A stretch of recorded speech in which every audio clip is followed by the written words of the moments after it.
Você já contemplou o universo e se sentiu totalmente sobrecarregado? Já se perguntou qual a diferença você pode fazer em algo tão inimaginavelmente vasto? Bem, segure-se firme, porque de acordo com uma ideia, pode ser que, na verdade, ninguém seja mais importante do que você é nesse momento. Hoje estamos respondendo a extraordinária pergunta: o que é a teoria do ovo? A teoria do ovo nasceu através de um conto escrito em 2009 pelo romancista americano Andy Weir. Também é conhecido por O Marciano, que em 2015 foi adaptado para um filme de Hollywood estrelado por Matt Damon. Mas talvez seja o ovo que realmente o consagre nos canais da ciência teórica e filosofia. Weir expressou certa surpresa com o entusiasmo demonstrado por sua ideia do ovo, que segundo ele levou menos de 1 hora para escrever antes de publicar em um fórum online.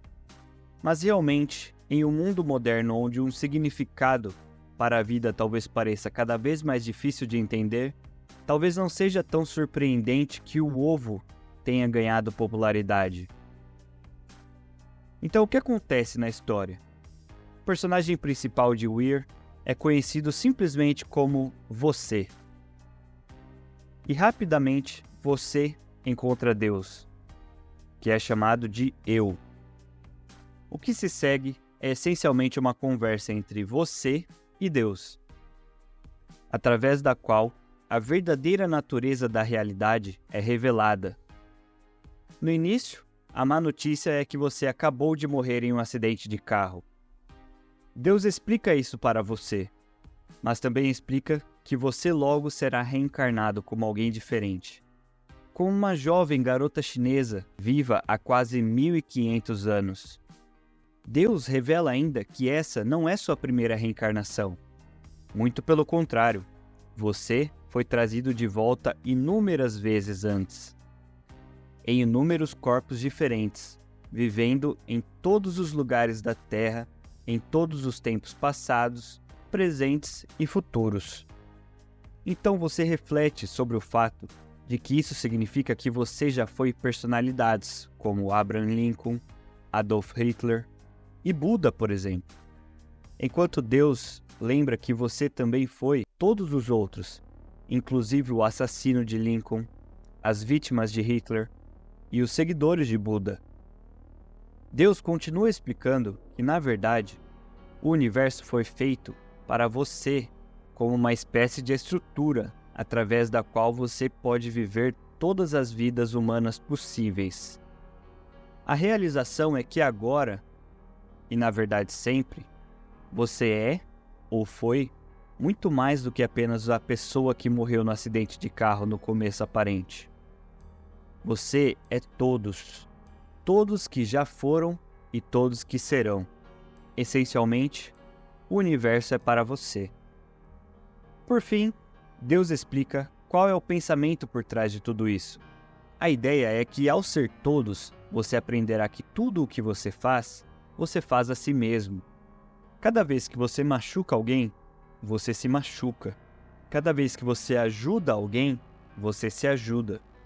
Cada vez que você é gentil ou cruel, feliz ou triste, egoísta ou altruísta, você está realmente sendo todas essas coisas como todas as pessoas.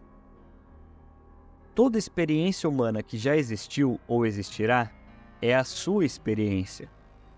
E que quando você tiver vivido todas as vidas humanas possíveis, hoje, na história e no futuro, então, de acordo com a história, você se tornará um Deus, assim como aquele com quem está conversando atualmente. Somente então você terá sabedoria infinita sobre o que realmente significa viver. E assim a história termina. Para quem está de fora, talvez haja uma clara mensagem moral aqui, pois é sugerido que você sempre deve tentar pensar, agir e ser o seu melhor lado. Não apenas porque é do seu interesse, mas porque isso simplesmente é você. Tudo é você.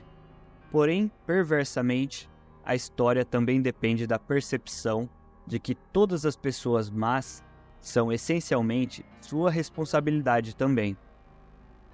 Esse é um experimento de pensamento aberto, com conclusões infinitas que podem ser alcançadas. Enquanto isso, o todo se duplica como uma jornada em direção ao seu esclarecimento final e sua ascensão ao status de Deus. É assim que Weir apresenta o universo como um ovo, pois é onde você cresce e se desenvolve até atingir essa etapa. Existem algumas correntes do pensamento filosófico e científico às quais essa história pode se enquadrar, ou pelo menos que borram fronteiras com ela.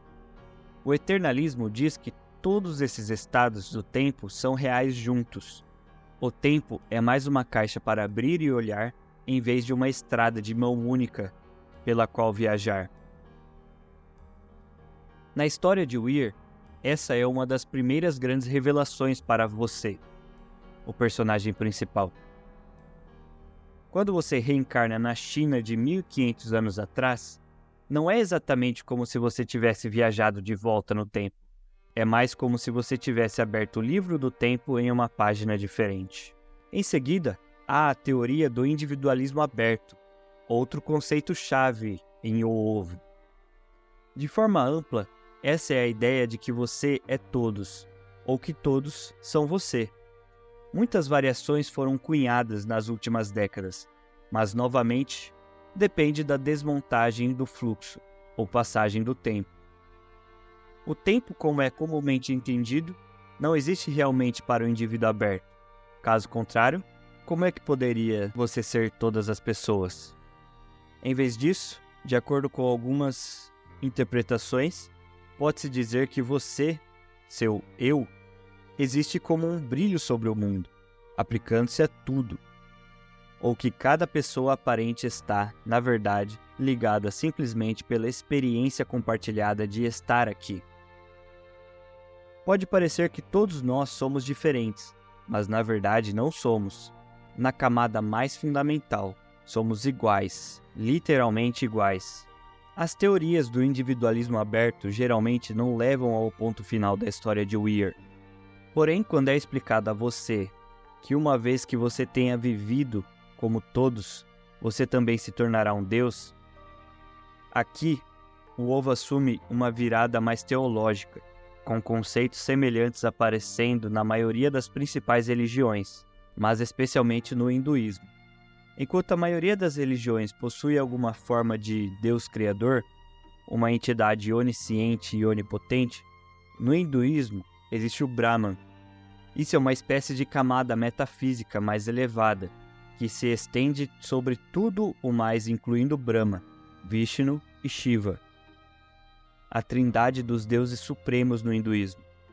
O Brahma é inigualável, é a verdade máxima de todas as coisas, nunca muda, nunca pode ser mudado e representa a realidade última no pensamento hindu. Uma interpretação da história de Weir talvez possa associar a figura de Deus a algo próximo de Brahman, embora a implicação seja que mesmo ele existe em outro lugar. Portanto, Weir não amarra a realidade exatamente da mesma maneira. Mas qual é o seu veredito? Você adere à teoria do ovo? Você gostaria de aderir, mas não consegue aceitá-la completamente? É claro que isso nunca poderia fornecer uma prova de si mesmo. É uma ideia proposta por Weir, e uma combinação de várias outras abordagens de vida também.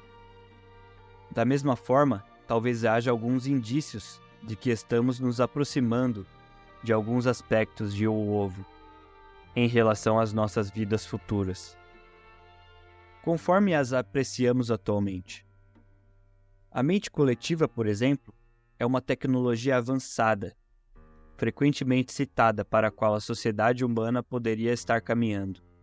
Algo unificador que nos permite a todos pensar, compreender e talvez até sentir as mesmas coisas.